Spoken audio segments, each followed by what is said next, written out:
Debout Congolais, unis par le sang, unis dans l'effort pour l'indépendance.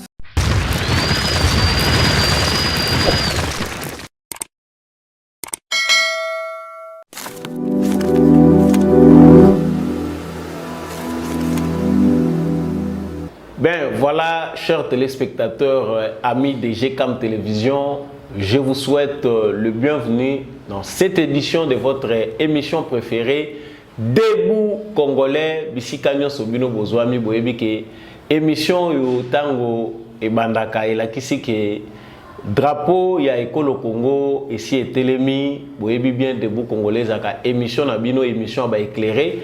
Émission ya bato oyo bamema Congo na motema bisika nyonso bino bozwami à travers mokili mobimba Samba Olonga apesi bino matondo mingi na confiance pe fidélité boza kopesa na chaîne oyo na pesi mbote na papa Gérard Kabeya na pesi mbote na bino nyonso oyo boza ko soutenir biso poete émission oyo e bakokende liboso vraiment émission oyo na kosala ngona lombango mekasi yambwete na banda boyebi ete tradition et singaka été naloba na bino justice ya Nzambe moto moko te aishapaka na contrôle nango justice ya Nzambe erataka moto moko te soki yo kosalaka mabe oyebaka te ke liso moko ezali komona yo yeba yango lelo soki biso tokomona yo te liso ya Nzambe ezomona yo yo odusolaka bato na se ya makolo yo omibengi yanke yo nde ganki yo nde tout puissant yo nde oleki bato nyonso na mokili ozali intouchable yo odeviaka justice ya Congo to pe ya États-Unis to ya France yeba yango soki na sa moyo biso tozwi yo te to raté yo Nzamba ko raté yo te. Nous allons tous récolter les fruits de nos actes sur terre. J'entre très rapidement dans l'actualité qui m'amène devant vous aujourd'hui. Vraiment bandeweza ko sala participer ma watan tozomona ba officier na biso militaire oyo basala vraiment serment ya ko servir sous drapeau bakufaka lokola banyama eza ko sala biso esengote.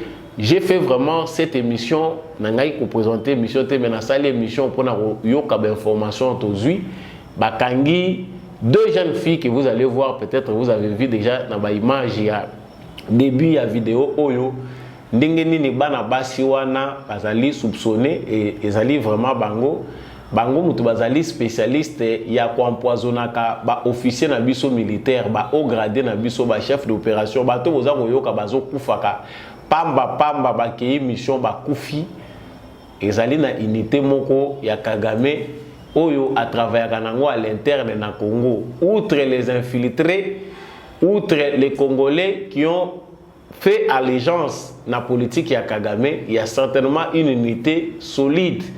Oyo biso na Congo esengeli to sala nango attention, ezali unité à empoisonnement. Nous allons en parler tout au long de cette émission pour te sonner vraiment sonnette d'alarme. Congolais nyonso ayeba ke bitumbo tozali ko bunda, ezali na ba plan ebele to eba pe ko milengele ndenge balobaka na basango ya catholique to milengele. Deuxième actualité na koye la bino pona koloba sikawa ezali kotala makambo elekaki na tribune des Nations Unies na bato nyonso ba intervenaki na tribune des Nations Unies concernant makambo eza kotala na mokili kasi tomonaki moto moko te asili koloba likambo ya Congo excepté président polonais na premier ministre belge oyo ba sepelaki comporter dikolo ya tribune ya Nations Unies makambo ya Congo oyo eza kosala soni pona système ya Nations Unies ba président nyonso oyo baleki na tribune ya Nations Unies ba éviter likambo ya Congo ndire elekaka nango na mokilité. Nous allons vraiment parler vraiment de ces présidents courageux, président polonais toyeba pe na Congo ba intérêt nini Pologne azaka nango vraiment na Congo, est-ce qu'ils sont vraiment très liés par rapport aux États-Unis na ba pays mususu. C'est ce que nous allons chercher de savoir à travers cette émission. Plusieurs personnes arrêtées à l'hôtel de Filemon Yav.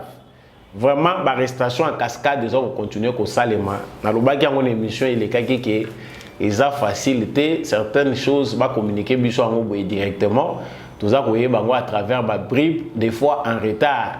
sur base ya makambo ezali koleka na mboka na lobaki yango ke toza en alerte rouge ba ennemi ya nation oyo ba sepeli kozala ba ennemi interne ou externe na ba infiltré ba sili bongo baza ko bima mikolo nyonso toza koleka na mpoisa nde tokolobela pe likambo ba arrestation esalemaki na hôtel ya Filemon Yave na ville ya Kolwezi.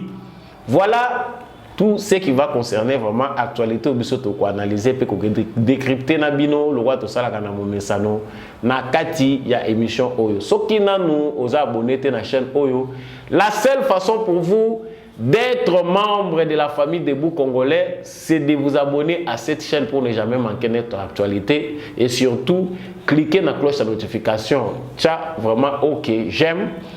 Partagez vos commentaires, envoyez-nous vos suggestions. Makambo boza ko kanisa. Na yebi boza ebele a kolanda biso à partir d'Afrique du Sud, bozo landa biso na Mozambique. Bo continuer ko rejoindre biso toujours en mettant vos villes en commentaire pour te baki. Mokili mobimba eza kolanda Debout Congolais. Voilà likambo ya poison oyo bandeko et comme likambo ya pasi. Likambo ya poison na Congo biso tozo kanisa ka eza fait moko ya société et ndenge yenango motema mabe ekomi kosala ke bato ba s'empoisonnaka ba mususu baza ko welela ba poste na AVC o ekoma populaire na Congo eza kaka bato kaka ya ba bureau abeli moke o loboko elembi maboko elembi nini AVC moni mutu akomi kotambola tiki tiki lokolo loboko o AVC wana ba scientifique ba koyela biso talebele ya ba explication. Certainement nous n'allons pas ici ko piétiner dans le domaine où ils allaient très scientifique na ba explication na biso na bino o bopesa ka biso mais o eza ya Congo certainement poison et commis likambo na utaki koloba na émission précédente likambo ya général chef ya 34e région militaire au bautayi ko nommé Sikaba nommé ye na kokufa nzela moko après résultat ya autopsie ndebi maiki ba empoisonné na poison moko ya masekite poison wana bato bayebi baza boyebi bato boyebi makambo etali ba matière toxique boyebi comment niveau nini ya poison ya nature ya zwaki ndenge ko bikisa yete. C'est-à-dire biso na Congo tozali ko vivre phénomène o ya poison mais toza ko koma kaka mayele te toza ko telema te pona ko tala likambo oyo. Il y a de cela plus d'une année que j'ai reçu des messages bato baza ko tindela ngai ya unité moko eza lokola brigade ya Kagame ya bana basi ba travaillaka na ba hôtel na biso ebele parce que bato bakansaka ke ba travaillaka na Goma na ba Bukavu. Bon, Bukavu c'est un peu comme ça mais ils sont beaucoup nombreuses ces filles là na Goma dans des restaurants, dans des hôtels de luxe et vous verrez que la plupart même des hommes d'affaires na biso bazalaka beaucoup plus na penchant. Bon, na lobité ke bango nyonso te mais la plupart ya ba hôtel de luxe wana baza ko zwa bana basi wana baza ko uta libanda baza ko engager bango. La réalité c'est que na loba likambo wana même awa ke même à Kinshasa il y a des hôtels, des endroits oyo service ya renseignement rwandais ba travailler nango pour éliminer des gens au baza ciblés. Moni mutu azwi poison aza ko mituna na zweli yango wapi na zana na otambola na kokeba nyonso. Alors que baza ko poursuivre depuis longtemps baza ko landela na ba forme nyonso pour ba empoisonner. C'est-à-dire à la base il y a de cela maintenant tout ba 2 mois yango yo ou 3 mois que le secrétaire général chargé des affaires africaines et États-Unis d'Amérique a dénoncé qui ba pratique au Kagame azalaka ko sala na ba mboka ba pa ya libanda ndenge nini na éliminaka ba opposants ndenge nini azali na ba méthode moko ezali démocratique te ya ko éliminaka physiquement bato baza ba opposants na ye. Cette pratique là est très courante au Congo. Mutu wana tindelanga ba liste je regrette beaucoup ba pesanga information wana que j'avais pris un peu à la légère sur bana basi wana a pesanga même ba détail Il y a des hôtels où bana basi wana baza ko travailler, certains sont dans des bars, même baba où ils sont simple oyo. Bana basi baza ko travailler kuna mais bazali ba agent ya renseignement baza en mission. Mission na bango principale baza travailler en connivence, en complicité na Kigali. Ici il y a même des officiers militaires congolais oyo ba yebi bango ba travailler na bango pour éliminer d'autres officiers oyo baza na logique na bango te.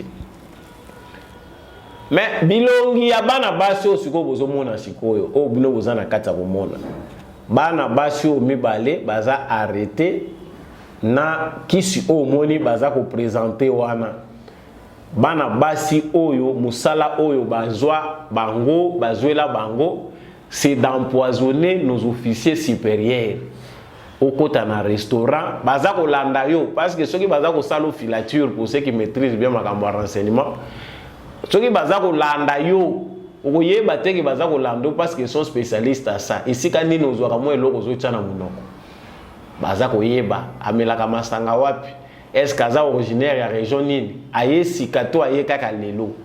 Ces gens-là sont spécialistes en ça. Ceux qui tolobi to banda ko compter nombre ya officiers supérieurs oyo bakufi na poison kolongwa kaka régime ya Kabila ti tozo koma sikoyo, c'est exagéré. Je ne peux pas aujourd'hui vous amener la liste parce que tous analystes nous sont à autopsie nous sont salement ba musus autopsie ou pas mais qui sont morts bêtement à cause ya manque ya vigilance. To beta kaka mbela ndenge tozo lobaka na mission na biso ke bokeba bino bazotinda bino na ba mission bokeba ka oke mission otiki moi sino na bana na ndako place ozo kende ko kita oyebite soki lo sambo sambela bino mamusu bosi bo mesana kaka ozalaki naona prière ozo sambela mbangu wa Nzambe Yesu mbangu ozo sambela soki kaka lelo kaka pa ba nomeyo ndako nganda. OK c'est sécurisé mais oui kuna pe okeita ngiko luka protection yebake mutu pa kozo apeli koloko leko azali bino wana na bandako ba hotel bino wana avec ba makangu basi ya makangu. Oui on ne peut pas kokota na ba vie privée na bino mutu na mutaza na vie privée na ye, chacun a sa vie, chacun peut faire ce qu'il veut. 5 ou 6 femmes en Afrique ça dépend mutu na mutu ndenge na yaza ko memela makamu na ye. Mais les problèmes ici c'est la vigilance. Il y a des officiels na biso militaires, il y a bateau baza ko tinda mission dans des zones où ils sont sensibles. Si ba yebi faiblesse na biso ba congolais, tous les Rwandais sont aujourd'hui au tala yebo été au tali kaza ko réfléchir politique était maintenant kati amela secret légendaire. Voilà que ces femmes ndenge bo uti ko mona bango bakangi bango sur base ya banquette ndenge baza ko mener bango mutu baza à la base. Il y a empoisonnement, il y a certains officiers militaires. Ils ne sont pas les seuls, ils sont nombreux comme ça. Baza nombreuses, les femmes, bateau baza ko travailler dans hôtel et il y a même des Congolais complices na kati ya makambo. Ça doit nous interpeller, il faut interpeller conscience na biso ba Congolais. Fai o tozana ngo toyeba ko bongisa ngo. Parce que même à Kinshasa, il y a des gens qui entrent dans des hôtels comme des moutons, qui sortent comme des moutons.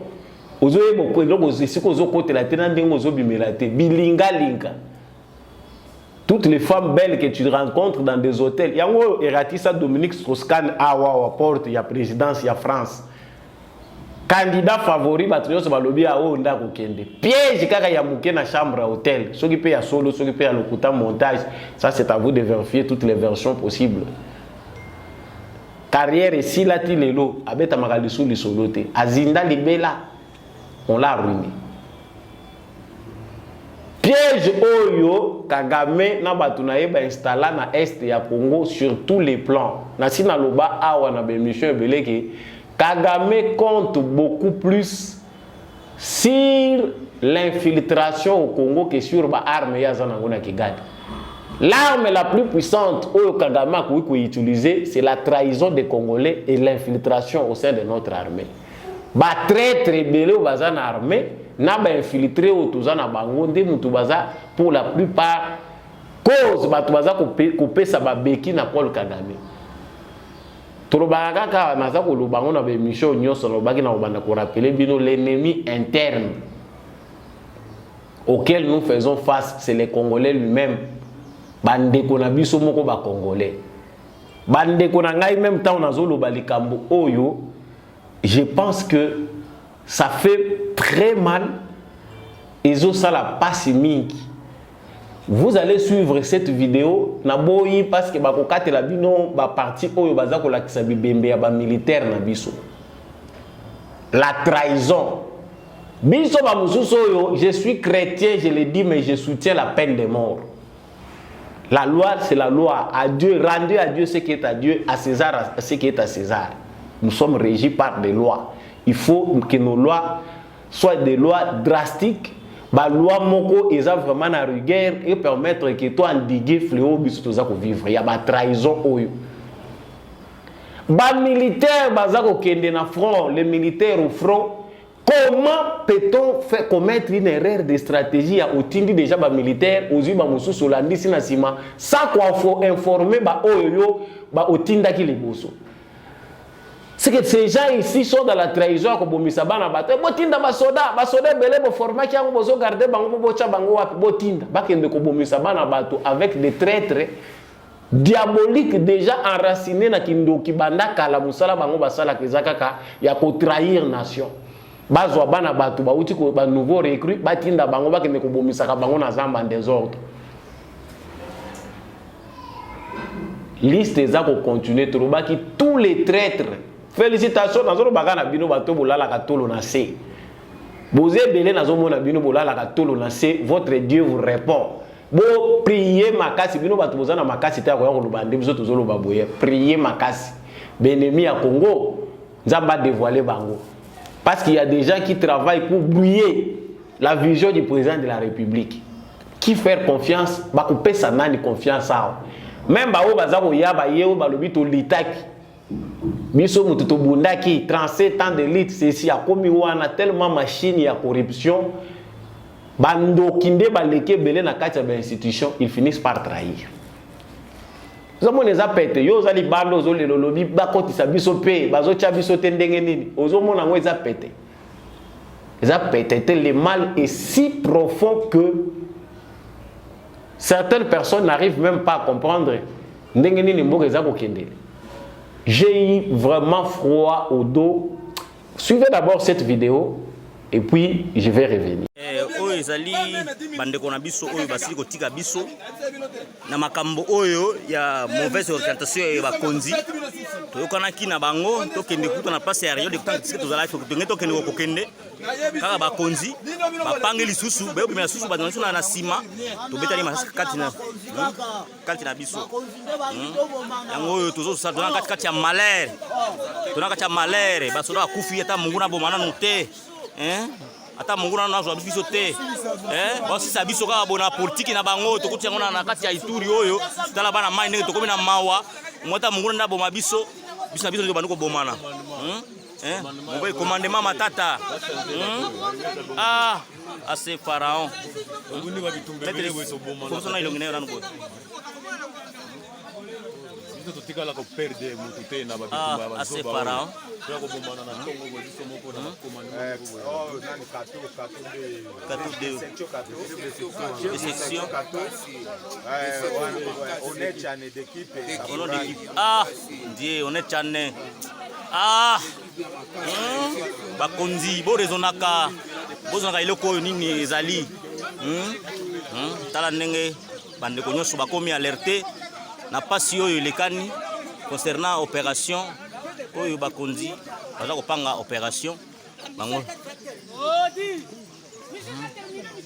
adu azali nano to terminer ndenge ni papa oyo bakonzi baza changer na opération baza na kati ya malere vraiment tokanga motema po ezali likambo ekuti biso mobile station bakonzi na biso ngisi de commando na baiki mususu siliko tika biso tala ndenge basola nyso bakomi na motema mawa motema mawa tema mawa na oyo lekani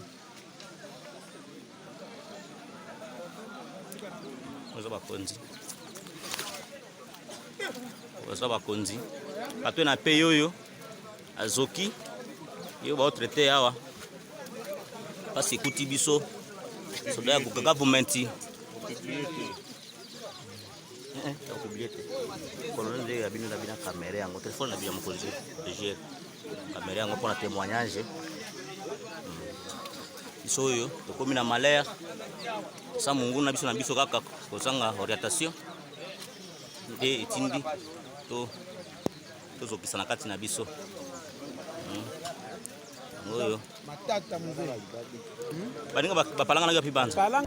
Voilà, vous verrez que ndenge bozolanda ngo, on a essayé de couper la partie pour bozwa kaka soya maloba, mais pour vous décaler de certaines images qui ne sont pas professionnelles ou qui permettre que les kakana ndenge to l'exarabo et bakata kango na YouTube. Voilà. Ça fait très mal que cette vidéo a circulé, ils ont continué à circuler. Il y a des gens bando qui na kati armé na biso. Oyo bazana mutema ya mbang bato bozomona. Essayez de les identifier vous-même, que ce soit dans la scène politique, que ce soit dans l'armée. Bato mutema zaka moto. Lancez assaut. Bozo zelanini pomo ke na bunagana. Essayez de voir ces gens-là de près. Vous verrez que ce sont eux qui sont des ennemis internes. Ben ennemi interne baza mutema moto susi na bango batinda kaka makambo ekende na mbangu ale po kawo wana o bango ba planifier ki ekokisa. Ils sont eux-mêmes pressés à trahir, ils sont eux-mêmes pressés à koya kotindika batu bokende bosala bunagana ngo banda bakangi ngo gouvernement zo sala nini, l'inaction du gouvernement. Hein? L'inaction, le gouvernement ne fait rien pendant que Bunagana est occupé. Wana yo kantiye mutu malamu. Ndoka ndoki. Ndoka nde bango nde bazako luka piège wana eko kisama que le gouvernement agisse dans les désordres po tango ba okende ko komana désordre piège na bango tendu et se refermer. Voilà que nos frères sont décédés bakufi par une erreur, une erreur stratégique ou bien une haute trahison. Ça, c'est de la trahison. L'armée a fait ça pour balongola mutu gêné. Ba musuba kolongola ka bango tene tendenge nini. Haute trahison ana bolongoli epena tenu libela bolobi ako zonga sous l'armée te. Yanga na zolo bilaka likama peine de mort. Ba député ya Kivu, ba député na biso na kati ya parlement. Donc bino na bomoni te que haute trahison to ko lukela ngo solution ya libela. Hein? Ce qui pendaison te exécution publique ba bomi bango ba beti bango masasi. Et là quand on bete la ngo c'était mingi boko ko lukela ngo solution te. Comment les traîtres de la nation, on compte aujourd'hui l'est du Congo, on compte des millions et des millions de morts. Et que des Congolais continuent à trahir leur nation. Ou là ti tenu pour que ko trahir bande ko ba Congolais bana bato ba kufaka. Mususu bakozala batiki basi na bango na bana na bango olia kufa na voix moko eza juste bango na babomie azokende ko kufa na plan ou bino bobongisi ke bakende ko beta na masasi bakufa. Vous aurez compris, je ne souhaite pas m'éterniser sur ces sujets-là. La vérité, elle est déjà dit. Biso to kosala la diplomatie te. Oyo bimi bimi. Voilà le deuxième point dont je vais parler ici, est un problème oyo. Je souhaite enchérir avec troisième point balamoko. Bakangi, bato na hôtel ya Filemon ya vraiment bataillon commando ya ba FARDC kitaki na hôtel na ye. Des arrestations, ils ont continué en cascade.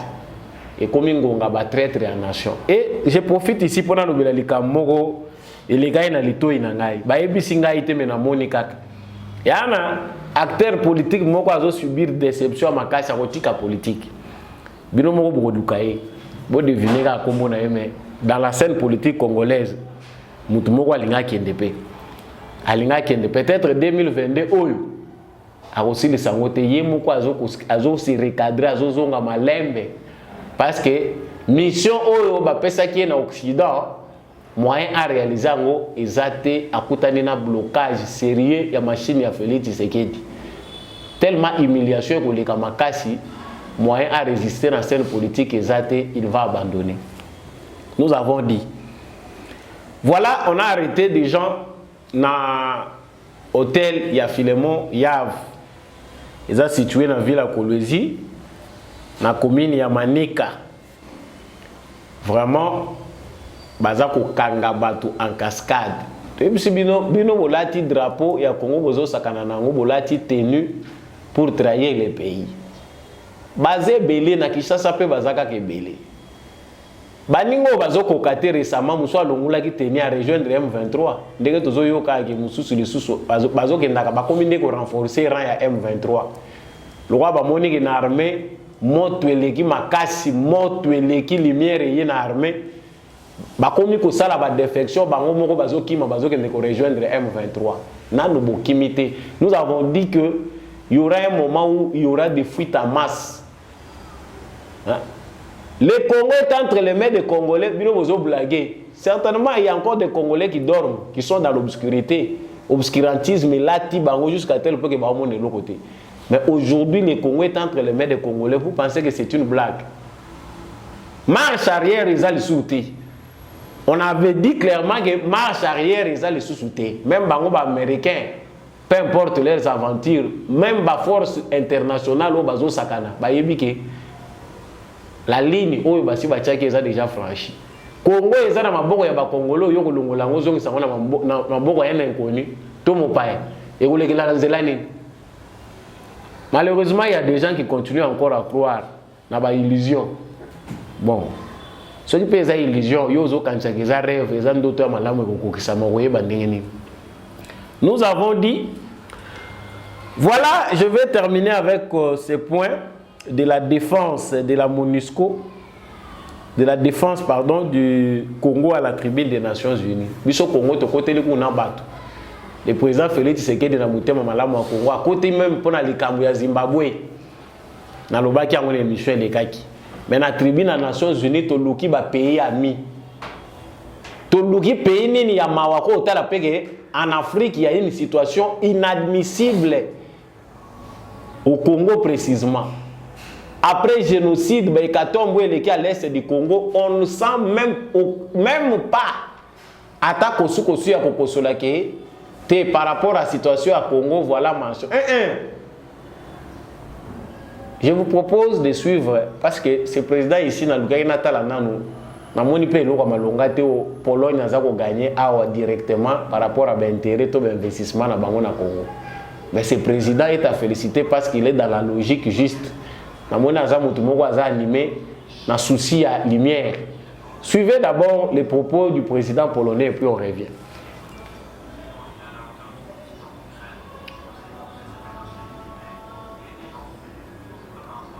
Social. Mesdames et messieurs, je me dois d'être honnête avec vous, dirigeants du Nord riche, ou, comme le diraient d'autres, des dirigeants de l'Ouest, de l'Occident.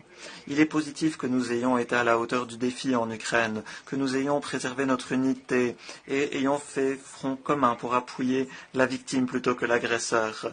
Mais nous ne pouvons pas faire preuve de complaisance. Ma récente visite en Afrique m'a convaincu de quelque chose qui m'était déjà venu à l'esprit il y a bien longtemps. Avions-nous une détermination semblable lors des tragédies qui ont frappé la Syrie, la Libye, le Yémen? N'avons-nous pas rétabli le statu quo après les deux grandes tragédies qui ont frappé la République démocratique du Congo, après les guerres qui ont frappé la Corne de l'Afrique, alors que nous condamnons l'invasion en Ukraine? Accordons-nous tant d'importance à lutter contre les mercenaires qui déstabilisent le Sahel et menacent nombre d'États en Afrique? C'est là l'enseignement que je tire de cette guerre. Si les Nations Unies souhaitent réellement l'être, toute riposte aux violations du droit international devrait être identique, déterminée et fondée sur des principes. En effet, le monde est un système de vases communicants. Aujourd'hui, la victime est l'Ukraine. Mais si l'impérialisme russe l'emporte, demain, ce pourrait être le cas d'un autre pays du monde. Les cultures seront pillées et les civils seront poussés une fois encore. Voilà. Comme vous venez de le suivre, Makambo Itali, défense à RDC, Batoni Bakoko. La seule chose où tout le monde est balani Zakaka, président Félix Tshisekedi Ndenga Lobi Likambo, il y a représentation en Afrique, dans le Conseil de sécurité, ça peut des sièges en Afrique, tout le monde peut Biden parle bien que oui, il y a ça déjà favorable pour que l'Afrique puisse siéger dans le Conseil de sécurité. Donc, c'est la seule chose. Mais pour ce qui concerne l'événement du siècle, oui, Salami, il y a une mission menée dans les Nations Unies et massacrer les Congolais. Ni kosu kosu. Seul ce président ici, animé de bon sens, peut évoquer une situation qu'il trouve une situation d'injustice. Ceux qui se mobilisés pour la Ukraine, et bon, c'est que na droite. Makambo malamu kutu koyeba ngote pour la pongite. Quand on réfléchit que toza ko lala na vanda na mboka moko na mukili moko. Voilà. Ceux qui osent se nourrir dans le discours et espoir, moi je suis révolté. Voilà vraiment que je suis très révolté. À part le président polonais, il y a le ministre belge qui a aussi parlé d'un problème au Italie MONUSCO. En tout cas, il a dit que la mission des Nations Unies au Congo doit prendre fin et elle doit être remplacée par autre chose. Mission des Nations Unies dans le Congo, vraiment, ils ont le sous-natina dans le côté. Donc, en dossier, Makambo, il y a des députés européens qui ont cette mission n'a plus sa place. Alors qu'aux États-Unis, on dit à Tshisekedi, non, il faut garder la mission des Nations Unies, il faut qu'on se sépare. Non, non, l'objet que nous se séparer dans le Kanda. Les peuples congolais souverains, sauf à mon clair, ils ont droit de marcher. Non, non, ils ont Kanda. Chaque fois, bango baza ko piéger ka biso kaka poto qui na brutalité to commettre berère ou ekozala biso fatal. Allez, bango ba profiter na sima berère wana po babo sanisa biso makamu nyonso mabe biso to moni. Mes chers frères congolais, chers téléspectateurs, vous qui êtes éveillés, comprenez trajectoire autokoti.